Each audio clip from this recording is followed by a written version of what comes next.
Thomas the tank engine is very proud of his branch line. He thinks it's the most important part of the whole railway. His two coaches, Annie and Clarabelle, agree with him. Annie can only take passengers, but Clarabelle can take passengers, baggage, and the conductor.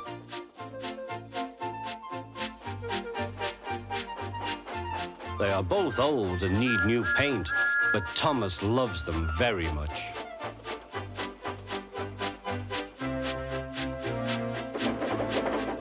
As they run backwards and forwards along the line, they sing songs to each other. When Thomas starts from a station, he sings, "Oh, come along, we're rather late. Oh, come along, we're rather late." And the coaches sing, "We're coming along, we're coming along." They don't mind what Thomas says to them because they know he is trying to please Sir Topham Hatt. And they know, too, that if Thomas is cross, he's not cross with them.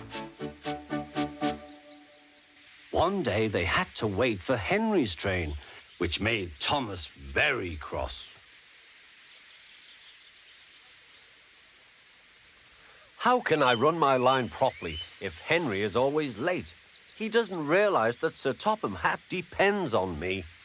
Thomas whistled impatiently. He wanted to leave, but he had to wait for Henry's passengers.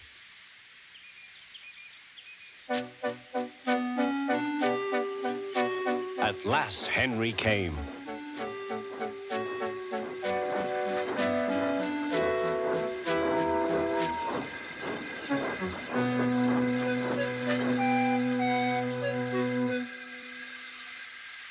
"Where have you been, lazybones?" asked Thomas. "Oh dear, my system is out of order. No one understands my case. You don't know what I suffer," moaned Henry. "Rubbish," said Thomas. "You're too slow. You need exercise." The conductor blew his whistle, and Thomas started so quickly that he left him behind. The conductor waved his red flag to stop Thomas, but he was well on his way, steaming out of the station. Come along, puffed Thomas. But Clarabelle didn't want to come. "I've lost my nice conductor. I've lost my nice conductor," she sobbed. Annie tried to tell Thomas what had happened. "We haven't a conductor. We haven't a conductor." But he was hurrying and wouldn't listen. Annie and Clarabelle tried to put on their brakes, but they couldn't without the conductor. "Where is our conductor? Where is our conductor?" they cried. But Thomas didn't stop till they came to a signal.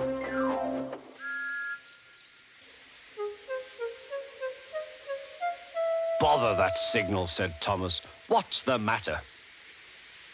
"I don't know," said his driver. "The conductor will tell us in a minute." They waited and waited, but the conductor didn't come. "Peep, peep, peep! Where is the conductor?" whistled Thomas. "We've left him behind," sobbed Annie and Clarabelle together.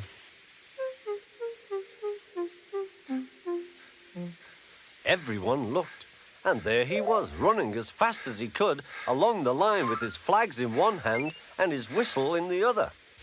He was very hot, so he had a drink, then told them all about it. "I am very sorry," said Thomas. "We all make mistakes," replied the conductor. "Look, the signal is down. We can go. Let's make up for lost time."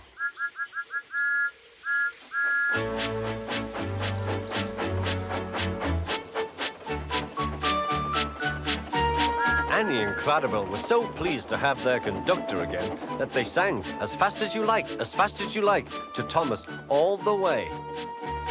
They reached the end of the line quicker than ever before.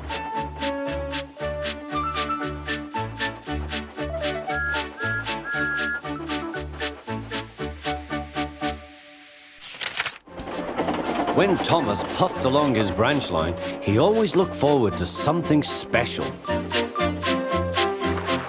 The sight of the river. As he rumbled over the bridge, he would see people fishing. Thomas often wanted to stay and watch, but his driver said no. What would Sir Topham Hatt say if we were late? Every time he met another engine, he would say, "I want to fish." But they all had the same answer. Engines don't go fishing. Silly stick in the muds, thought Thomas. One day he stopped as usual to take in water at the station by the river. Out of order? Bother, said Thomas. I'm thirsty. Never mind, said his driver. We'll get some water from the river.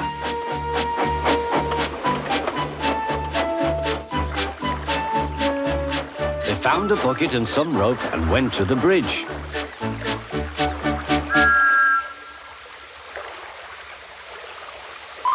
Then the driver let the bucket down to the water. The bucket was old and had 5 holes. So they had to fill it, pull it up and empty it into Thomas's tank as quickly as they could, several times over.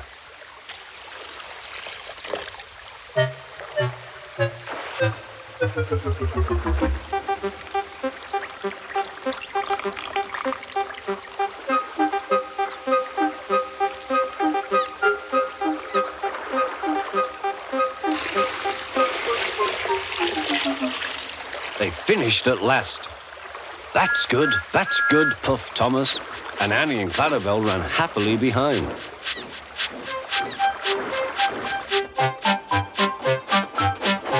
Suddenly, Thomas began to feel a pain in his boiler. Steam began to hiss from his safety valve in an alarming way. There's too much steam, said his driver. Oh dear, groaned Thomas. I'm going to burst. I'm going to burst. They damped down his fire and struggled on. I've got such a pain. I've got such a pain, Thomas hissed.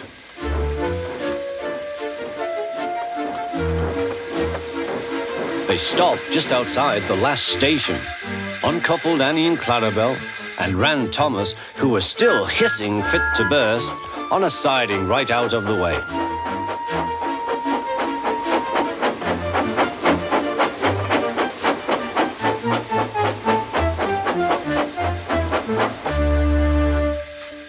Then while the conductor telephoned for an engine inspector, the driver found notices in large letters, which he hung on Thomas in front and behind. Danger, keep away. Soon the inspector and Sir Topham Hatt arrived. Cheer up, Thomas, they said. We'll soon put you right. The driver told them what had happened. So the feed pipe is blocked, said the inspector. I'll just look in the tanks. He climbed up and peered in. Then he came down. Excuse me, sir. Please look in the tank and tell me what you see. Certainly, Inspector, replied Sir Topham Hatt. He clambered up, looked in, and nearly fell off in surprise.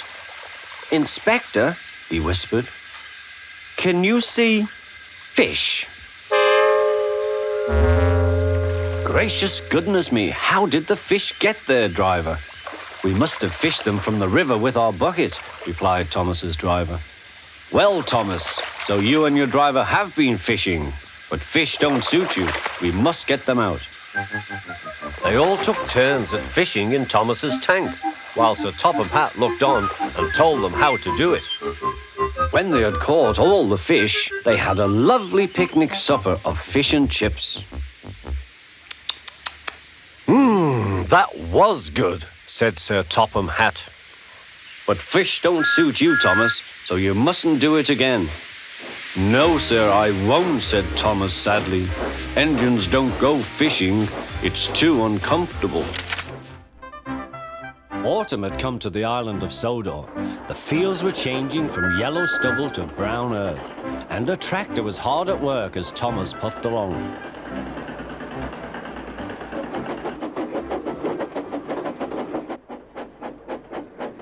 Later, Thomas saw the tractor close by. Hello, said the tractor. I'm Terence. I am ploughing. I'm Thomas. I'm pulling a train. What ugly wheels you've got. They're not ugly. They're caterpillars, said Terence. I can go anywhere. I don't need rails. I don't want to go anywhere, said Thomas. I like my rails, thank you. Winter came with dark clouds full of snow. I don't like it, said Thomas's driver. A heavy fall is coming. I hope it doesn't stop us. Huh, said Thomas. Soft stuff, nothing to it. And he puffed on, feeling cold but confident. They finished their journey safely, but by now the country was covered. "You'll need your snowplow for the next journey, Thomas," said his driver. "Huh! Snow is silly soft stuff. It won't stop me." The snowplow was heavy and uncomfortable and made Thomas cross. He shook it and he banged it, and when they got back, it was so damaged that the driver had to take it off. "You're a very naughty engine," he said to Thomas. Next morning, Thomas's driver and fireman came early and worked hard to mend the snowplow, but they couldn't make it fit. Thomas was pleased. "I shan't have to wear it. I shan't have to wear it," he puffed to Annie and Clarabel. But they were rather worried. "I hope it's all right. I hope it's all right," they whispered to each other. The driver was worried too. "It's not bad here," he said to the fireman, "but it's sure to be deep in the valley." "Silly soft stuff," puffed Thomas. "I didn't need that stupid old thing yesterday, and I shan't today. Snow can't stop me." He rushed into a tunnel thinking how clever he was, but there was trouble ahead. "Cinders and ashes," said Thomas. "I'm stuck." And he was. "Back, Thomas, back," said his driver. Thomas tried, but his wheels spun and he couldn't move. The guard went back for help, while everyone else tried to dig the snow away. But as fast as they dug, more snow slipped down until Thomas was nearly buried. "Oh, my wheels and coupling rods! I shall have to stop here till I'm frozen. What a silly engine I am!" And Thomas began to cry.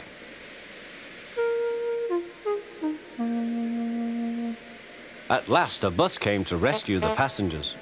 And then, who should come to Thomas's rescue but Terence? Snow never worries him.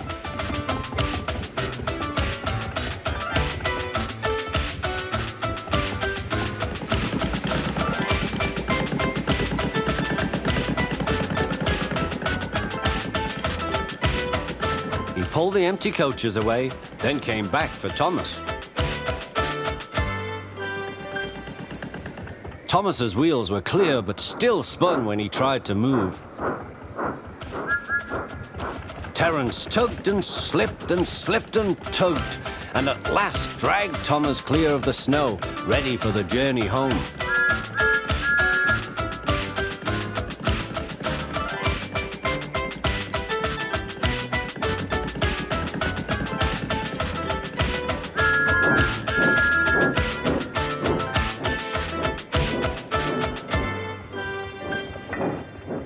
"Thank you, Terence. Your caterpillars are splendid," said Thomas. "I hope you'll be sensible now, Thomas," said his driver. "I'll try," said Thomas, and he puffed humbly away. Thomas was waiting at a junction when a bus arrived. "Hello," said Thomas. "Who are you?" "I'm Bertie. Who are you?" "I'm Thomas. I run this branch line." "So you're Thomas, eh? I remember now. You got stuck in the snow. I took your passengers, and Terence the tractor pulled you out. I've come to help you with your passengers today." "Help me," said Thomas. "I can go faster than you."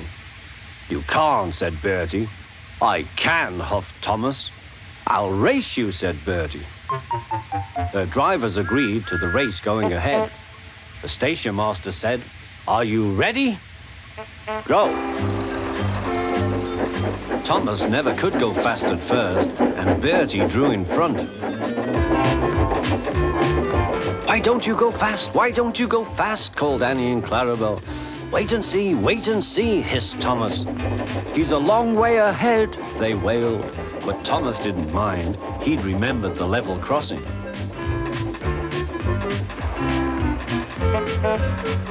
There was Bertie fuming at the gates, while they sailed gaily through. "Goodbye, Bertie," called Thomas.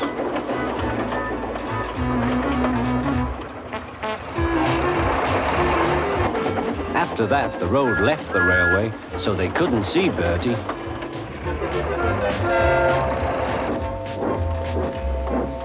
Then they had to stop at the station to let off passengers. Pip, pip, pip! Quickly, please, called Thomas. And off they went again. Come along, sang Thomas. We're coming along, sang Annie and Clarabel. Hurry, hurry, hurry, panted Thomas. Then he looked ahead. There was Bertie tooting triumphantly on his horn. Oh, dearie me, groaned Thomas. Steady, Thomas, said his driver. We'll be Bertie yet. We'll be Bertie yet, echoed Annie and Clarabel. We'll do it, panted Thomas. Oh, bother, there's a station. Then he heard Bertie. Goodbye, Thomas. You must be tired. Sorry I can't stop. We buses have to work, you know. Goodbye. Oh, dear, thought Thomas. We've lost. But he felt better after a drink. The signal dropped. Hurrah, we're off! Hurrah, we're off, puffed Thomas.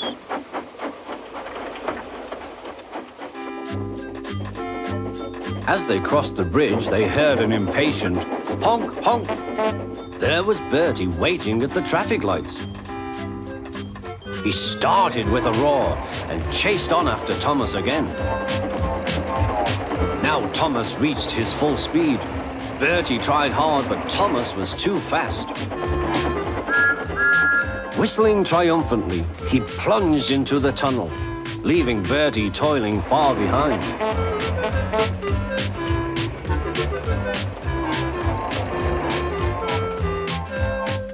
We've done it, panted Thomas. We've done it, hooray, chanted Annie and Clarabel as they whooshed into the last station.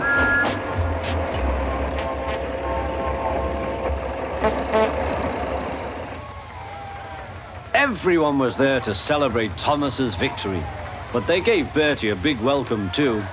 Well done, Thomas, said Bertie. That was fun. But to beat you over that hill, I should have to grow wings and be an aeroplane.